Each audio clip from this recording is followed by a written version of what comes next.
అస్సలాము అలైకుం వరహ్మతుల్లాహి వబరకాతుహు.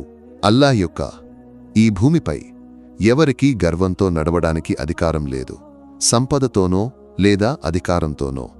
గర్విష్ఠులైన గత సమాజాలను అల్లా నాశనం చేసిన కథలను పవిత్ర ఖుర్ఆన్ వివరిస్తుంది. అదేవిధంగా అధికారం అల్లాహ్ యొక్క పరీక్ష అని గ్రహించి ఆయనకు విధేయులైన యూసుఫ్ నబీ, సులైమాన్ నబీ, దావూద్ నబీ అలైహిముస్సలాం వంటి ప్రవక్తలను పవిత్ర ఖుర్ఆన్ ప్రశంసిస్తుంది.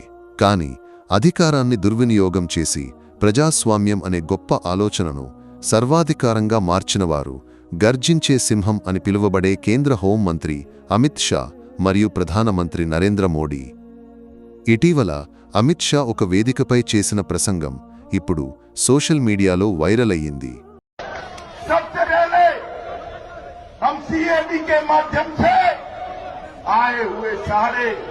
हिंदू, सिख, बौद्ध, जैन, क्रिश्चियन शरणार्थियों को यहाँ नागरिकता देंगे। उसके बाद ध्यान से सुनना भाइयों, उसके बाद एनआरसी को हम अमल में लाने वाले हैं। एनआरसी मुझे बताओ, ये जो घुसपैठिए आए हैं उनको निकालना चाहिए या नहीं निकालना चाहिए? निकालना चाहिए नहीं?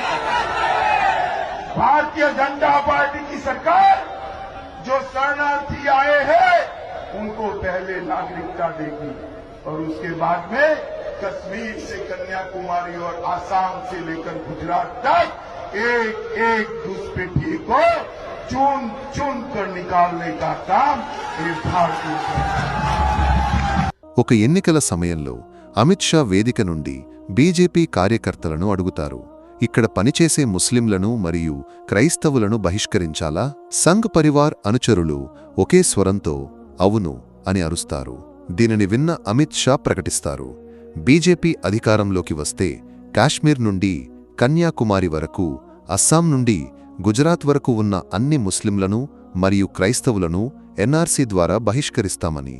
ముస్లింలపై దాడి చేయడానికి పౌరసత్వ చట్టం పేరుతో ఎన్ఆర్సీని అమలు చేయడానికి కేంద్ర ప్రభుత్వం ప్రయత్నించింది. కాని ఎన్ఆర్సీ అమలులో ఉన్నప్పుడు కరోనా అనే మహమ్మారి ప్రపంచంలోకి ప్రవేశించింది. భారతదేశం సహా ప్రపంచంలోని అనేక ప్రాంతాలను ఇది తీవ్రంగా ప్రభావితం చేసింది. ఆ సమయంలో కేంద్ర హోంమంత్రి అమిత్ షాకు కూడా కరోనా సోకింది.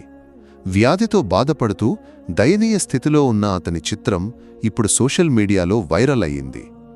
ఈ చిత్రాలను షేర్ చేస్తూ ప్రజలు ఇలా అంటున్నారు, ఎన్ఆర్సీ ద్వారా ముస్లింలపై దాడి చేయడానికి ప్రయత్నించినప్పుడు అమిత్ షాకు అల్లాహ్ యొక్క శిక్ష లభించింది.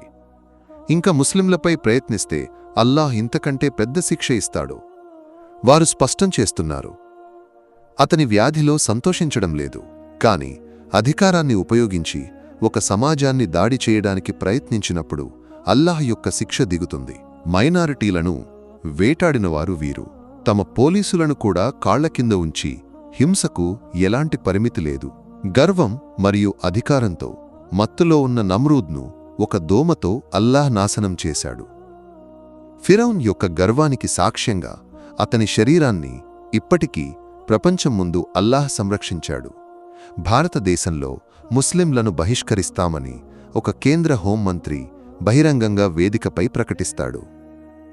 బీజేపీ అధికారంలోకి వచ్చిన తర్వాత ముస్లింలు మరియు ఇతర మతస్థులు భారీగా దాడులకు గురవుతున్నారు.